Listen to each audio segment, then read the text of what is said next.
Everyone, welcome back to my channel. আর সকাল থেকে উঠে অনেকগুলো কাজকর্ম হয়ে গেছে, অনেকটা ঘেমেও গেছি। তারপর এখন বাজে 10টা, তা ভাবলাম ক্যামেরাটা অন না করলেই নয়।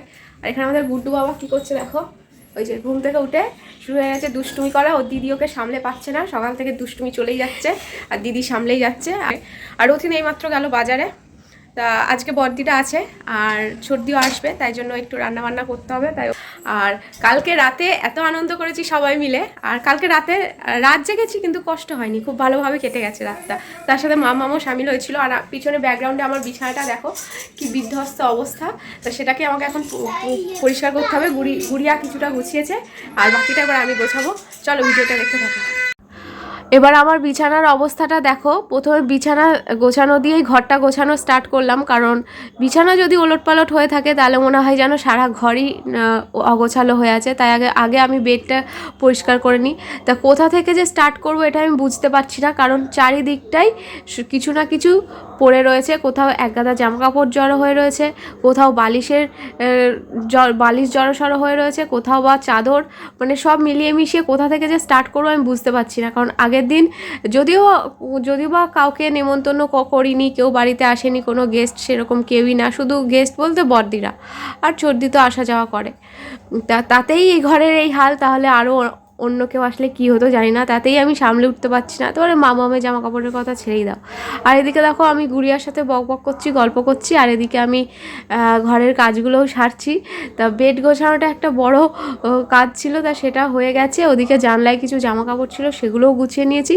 আর তারপরে বেডসাইড টেবিলটার হয়ে গেছে খুবই অবস্থা খারাপ। তা আমি ওদের বললাম তোরা খাটে গিয়ে বস, আমি এবার এই নিচটা পরিষ্কার করে নিই। তারপর দেখো কলিং দিয়ে একটু মোছামুছি করে মামামের জিনিসগুলো সব জায়গায় রেখে দিচ্ছি। আর তারপর ঘরটা ভালোভাবে ঝাড় দিয়ে নেব। আর সবচেয়ে বড় প্রবলেম যেটা, সেটা হচ্ছে আমাদের মাসি ঠিক সুযোগ বুঝে আর আসছে না। এই দুদিন ধরে মাসি আসছে না, তার জন্য আরও এক্সট্রা কাজ বেড়ে গেছে। সংসারের একরকম কাজ তো রয়েইছে, তার মধ্যে যতটুকু বা হেল্প হতো উনি আসাতে সেটাও আর হচ্ছে না আর কি।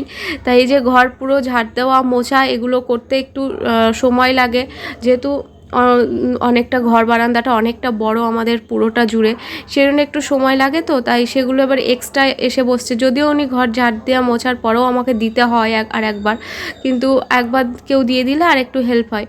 তা যাই হোক, রথিন বাজার থেকে চলেও এসছে আর দেখছো ড্রয়িং রুমে বসে আছে, গরম লেগে গেছে।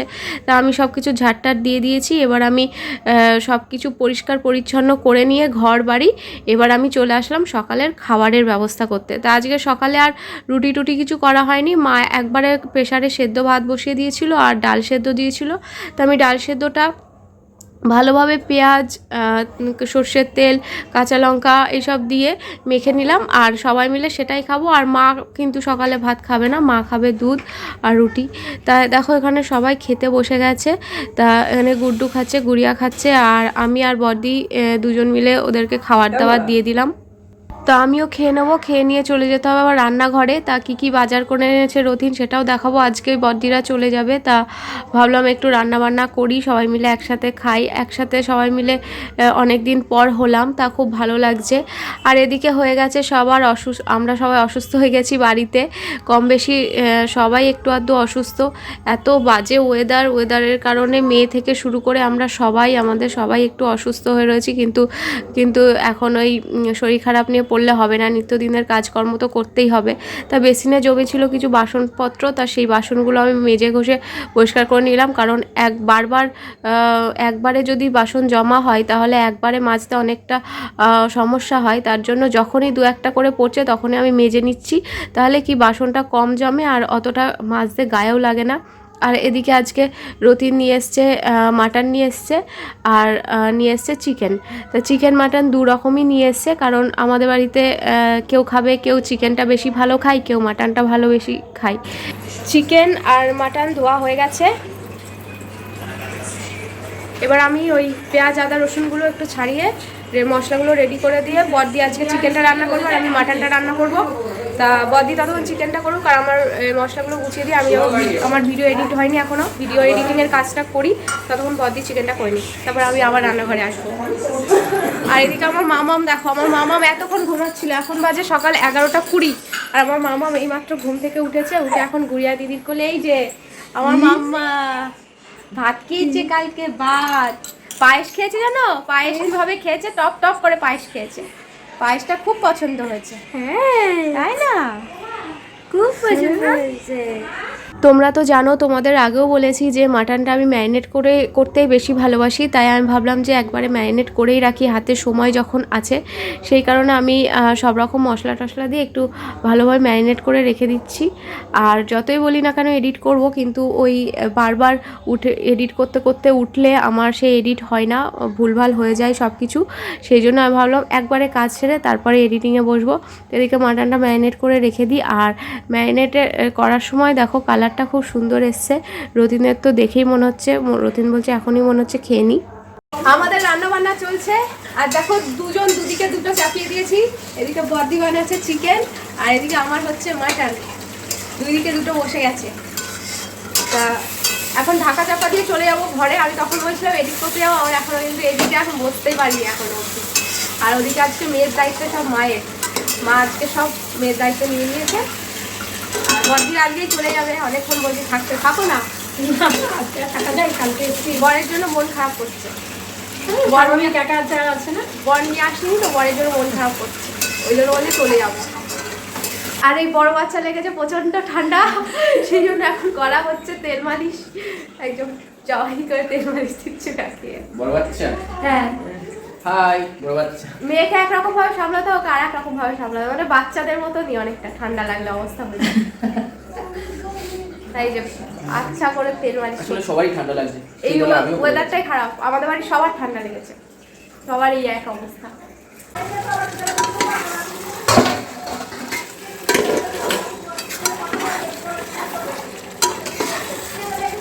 তো আজকে রান্নাবান্না সব কমপ্লিট হয়ে গেছে, যদিও রান্নাবান্না সেরকম চাপ ছিল না, দুজন দু রকম করে নিয়েছি। আর ওদিকে মাম্মাম আজকে মার কাছেই রয়েছে, আজকে ওর কাছে আমি যাওয়ার এতটুকু সময় পাইনি। তা এবার রান্নাঘর গোছাতে হবে, কারণ রান্নার পর রান্নাঘর তো গোছাতেই হবে, নাহলে অগোছালো আমার একদম পছন্দ হয় না। তাই একটু সব কিছু কোনো রকমে গোছগাছ করে চলে গেলাম স্নানে। আমি এইমাত্র স্নান করে আসলাম, এবার সবাইকে ভাত দেবো। আর আমাদের ছোট সদস্যটা খেতে বসে গেছে, এই যে খাচ্ছে আর কি, গুটু খাচ্ছে, ওর মা খাওয়াচ্ছে। এই যে বাবাই চলে এসছে, বাবার এক্সাম ছিল যে ফিজিক্স, কেমন হয়েছে? ভালো। আচ্ছা চলো এবার দেখো আজকে রান্না বান্নাগুলো। আগেই দেখাই, এখানে আছে মাটন, লাল লাল মাটন হয়েছে। আর দেখাই, আর দেখো হয়েছে চিকেন। চিকেনটা রান্না করেছে বর্দি, মাটনটা আমি। দারুণ সব গন্ধ বেরোচ্ছে, চলো ঝটপট খাবার দিয়ে দিই, আর ওয়েট করবো না। আর এখানে আছে দেখো, এখানে মাছের মাথা আছে, তা এটা কে খাবে জানি না, এটা কালকের মেয়ের পাতেরটা। দেখা যাক, বাবাই খাবি? না খাই না। মাছের মাথা খাস না? গুড়িয়া খাবি? কেন খাই না? আচ্ছা, আর এখানে স্যালাড কাটা আছে, স্যালাডটা সাজানোর সময় পাইনি, শসা আর পেঁয়াজ কেটে রেখেছি। চলো আজকে এই সবই আমাদের খাওয়া দাওয়া, তা চলো তাড়াতাড়ি খাওয়া দিয়ে দিই। আর আজকে কিন্তু আমরা আর ডাইনিং টেবিলে নয়, আজকে কিন্তু আমরা নিচে বসে পাত পেরে সবাই মিলে খাবো।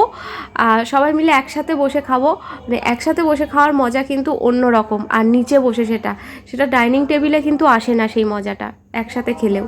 তা আজকের খাবার দাবার সব কিছু নিয়ে আমি চলে এসেছি, না এখানে কোনো বাটি আছে না কোনো থালা আছে, আজকে আমরা পুরো পাতায় খাচ্ছি। বসে গেছি আজকে সবাই একসাথে গোল করে, আর এই যে মেয়েও বসে গেছে, আর মা আছে চেয়ারে। তো সবাই খেয়ে দিয়ে নিই, তারপর তোমাদের সাথে দেখা হচ্ছে। একসাথে বসে খেতে খুব ভালো লাগে। আর এই আমাদের আজকে খাবার দাবার, মাটন, চিকেন, ভাত, আর এই দেখো এখানে আছে আমের এইখানে আছে আমের চাটনি। তো খাওয়া দাওয়ার পর সব গুছিয়ে টুছিয়ে নিলাম, আর এই বাসনগুলো এখন সব মাজলাম, মেজে এখানে সব জল ঝরাতে রাখলাম, পরে তুলে নেবো। জলটা শুকিয়ে গেলে সব বাসনের র্যাকে তুলে নেবো। তা ততক্ষণ আমি একটু এডিট করে নিই। আর ওদিকে মাম্মাম ঘুমাচ্ছে, আজকে তো সারাদিন মেয়েটাকে তোমাদের একটু দেখাতেও পারিনি, কারণ ওর কাছে আমি সত্যি যেতেও পারিনি, মাই আছে ওর কাছে। তা যখন গেছি তখন আর সেই ক্যামেরা অন করা হয়নি, তো ভাবলাম এখন একটু ওকে দেখাবো। আর এখন দেখছি ঘুমিয়ে গেছে, তা ভাবলাম থাক ঘুমাক। ততক্ষণ আমি একটু এডিট করে নিই। মেয়ের কালকের ভিডিওটা এখনও এডিট হয়নি, 4টে বাজে, চেষ্টা করছি 6টার মধ্যে আপলোড করার। আর ওদিকে বদ্দি চর্দি সব রয়েছে, বদ্দি হয়তো চলে যাবে বলছে, এখন দেখা যাক। আমি আটকানোর চেষ্টা করছি মনে প্রাণে, দেখা যাক বদ্দিকে আটকাতে পারি কিনা। কত ভালো ছেলে, মামু বাড়ি এসেও বই পড়ে, আর আর এই যে আমার আই লাভ ইউ চলে যাচ্ছে, আই লাভ ইউ তা চলে যাচ্ছে। কে বলবে আর আই লাভ ইউ আর কে বইবে? বলো বলো বলো বলো আই লাভ ইউ, বলো I love you, I love you, বলো আই লাভ ইউ, বলো বলো আই লাভ ইউ, বলো বলো আই, বলো আই লাভ ইউ। না আই, ও আমাদের ইংলিশ ম্যান, আমরা বাংলা টাংলা বোঝে না, বাংলা টাংলা বোঝে না, ইংলিশে কথা বলে।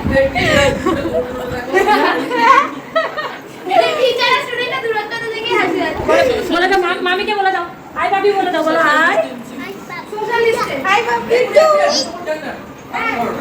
একটা জিনিস দেখাই, এই যে স্টুডেন্ট, এই যে স্টুডেন্ট আর ওই যে টিচার, সোশ্যাল ডিস্টেন্স মেনটেন করছে টিচার স্টুডেন্ট। এখানকার লাইটটা জ্বালিয়ে দিয়েছে। বলো বাই বাই।